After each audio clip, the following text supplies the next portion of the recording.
माझ्यावर विश्वास आहे का? मी विकास केला का? मी विकास करेन का? मग फक्त ही निवडणूक विकासावर जर झाली तर देशाचे लोक तोंडात बोट घालतील इतका आश्चर्यकारक विजय मला मिळाल्याशिवाय काय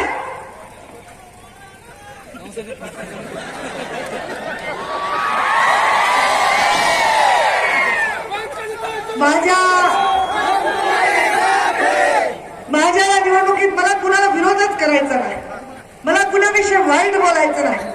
माझ्याविषयी एवढं सगळं चांगलं बोलायला असताना मी दुसऱ्याविषयी कशाला वाईट बोलू? कशाला वाईट बोलू? मला दिसायलाही बरं दिसते, लांबून सुद्धा दिसते, एवढी हट्टीकट्टी आहे, नेता तगडी आहे, वाघीण म्हणता तुम्ही. आणि